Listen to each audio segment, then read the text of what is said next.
तो पिछले एपिसोड में हमने देखा था कि देव की माँ उसे बताती है कि वो उसकी असली माँ नहीं है और दूसरी तरफ राजन ने अपनी बेटी को हैमर जिसने निकाला है उसका पता लगाने के लिए भेजता है।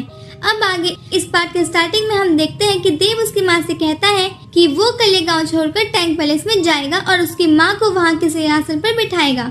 ये सुनकर उसकी माँ की आंखों में आंसू आ जाते हैं। फिर वो देव से पूछती है कि वो जो हैमर तुम्हें मिला था क्या उसमें तुम्हें बहुत ज्यादा पावर दी है, मतलब क्या अब तुम इमॉर्टल बन गए हो? फिर देव कहता है कि नहीं, शायद माँ बाप को किसी ने बेवकूफ बना दिया होगा, तो वो तो सिर्फ लकड़ी का मामूली टूटा हुआ हथौड़ा है। फिर वो उनको हैमर दिखाता है और उसकी माँ वो हैमर को देखती है कि वो तो टूटा है और फिर वो बेहोश होने लगती है। फिर देव उन्हें बिस्तर पर लेटाता है और बताता है कि इस हैमर में से लड़की भी निकली थी। उसकी माँ को ये बात थोड़ी अजीब लगती है और वो देव से कहने लगती है कि तुम जिस काम के लिए जा रहे हो ये बहुत ज्यादा ही मुश्किल है और इसमें जान की भी बात आ सकती है और तुम अगर चले गए तो तुम्हारी फैमिली खत्म हो जाएगी, इसलिए तुम्हें जल्दी से शादी कर लेनी चाहिए। लेकिन फिर देव मना कर देता है और चला जाता है।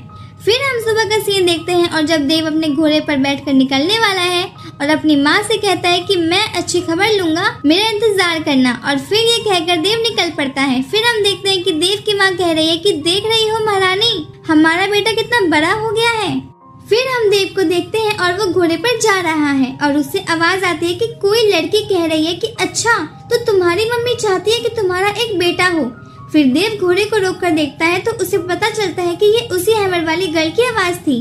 वो लड़की कहती है कि मैं तुम्हारा ये सासू माँ का टास्क पूरा कर सकती हूँ। फिर देव कहता है कि वो तुम्हारी सासू माँ कब से हो गई, मुझे तो तुम्हारा नाम भी नहीं पता। वो लड़की सोचती है पर उसे खुद का नाम याद नहीं आता। फिर देव कहता है कि ठीक है, मैं तुम्हें अब से गोल्डन हैमर बोलूंगा। फिर वो कहते हैं ठीक है, तो मुझे एक नाम भी मिल गया है।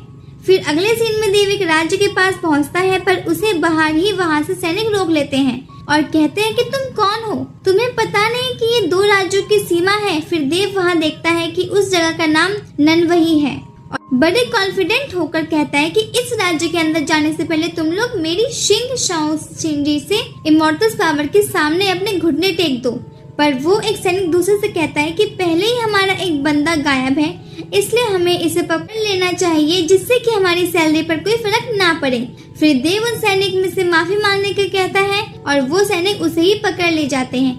फिर थोड़ी देर बाद उसे होश आता है तो वो देखता है कि वो एक जेल में बंद है और वहीं पर वो हैमर गर्ल भी है और वो उसे कहती है कि उसे भूख लगी है।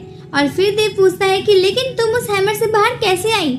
तो फिर वो बताती है मैंने उन दोनों मूर्खों से कहा कि तुम इस हैमर पर हाथ फेरो, तो उन्होंने फेरा और मैं बाहर आ गई और मुझे उनसे पता चला कि उन्होंने तुम्हें कहाँ रखा है। फिर वो लड़की देव से कहती है कि क्या तुम घोड़े का वेस्ट उठाने का काम कर सकते हो क्या? क्यों? कि मैंने सुना है कि इन्हें कोई इस काम के लिए कोई चाहिए। लेकिन देव कहता है कि क्यों घोड़े का वेस्ट उठाऊंगा। फिर वो सीन चेंज हो जाता है और हम देव को देखते हैं कि जो कि भूखा है और अगले राज्य को ढूंढने निकल पड़ा है। फिर वो सामने देखता है कि कोई 2 लोग लड़ रहे हैं और वो दोनों और कोई नहीं टीना और मैक्स हैं। फिर मैक्स की नजर देव पर पड़ती है और वो उस पर दूर से ही अटैक करता है और फिर हम देखते हैं कि टीना आसमान में छलांग लगाती है और देव भी उसे नहीं देख रहा होता है और फिर टीना मैक्स का अटैक रोककर देव को बचाती है। फिर देव उसे पहचान जाता है और उससे कहने लगता है कि ये मैं हूँ, तुमने मुझे पहचाना, उस दिन वाला लड़का। फिर इतने में ही मैक्स अपनी सोर्ड से अटैक करता है पर देव उसे एक हाथ से ही रोक लेता है और ये कर टीना शॉक हो जाती है और सोचती है कि ये लड़का कितना ताकतवर है, पर ये है कौन? फिर हम देखते हैं कि मैक्स कहता है कि मुझे अभी कहीं जाना है तो हम फिर कभी बात करेंगे। तो देव कहता है कि ठीक है, पर मैक्स देव के हाथ अपनी सोर्ड नहीं ले पा रहा था तो वो फिर से कहता है कि अच्छा तो मैं चलता हूँ। फिर देव कहता है कि ठीक है जाओ। फिर मैक्स को कहना ही पड़ता है कि अरे मेरी सोर्ड तो छोड़ो। फिर देव कहता है अरे मैं तो भूल ही गया था और जैसे ही देव वो शॉट छोड़ता है तो मैक्स के बहुत ताकत से खींचने के कारण वो बहुत तेज पीछे को फिका जाता है। फिर टीना देव पर तलवार तान देती है। फिर देव कहता है कि मेरे पास बहुत ताकत है और मैं तुम्हें नुकसान नहीं पहुंचाना चाहता, पर टीना नहीं सुनती और देव पर अटैक करने लगती है। देव सिर्फ उन अटैक से बचने की कोशिश कर रहा था पर वो गलती से टीना को लात मार देता है और फिर टीना सीधे आसमान में उड़ जाती है। फिर देव जोर से चिल्लाता है कि मैं ये नहीं चाहता था और फिर से ये पार्ट यही फिनिश हो जाता है और अगला पार्ट हम आज ही डाल देंगे। तो अगर अपने चैनल को सब्सक्राइब नहीं किया है तो क्या कर रही हो, जल्दी से सब्सक्राइब करो ना। चलो फिर मिलते हैं, थैंक यू।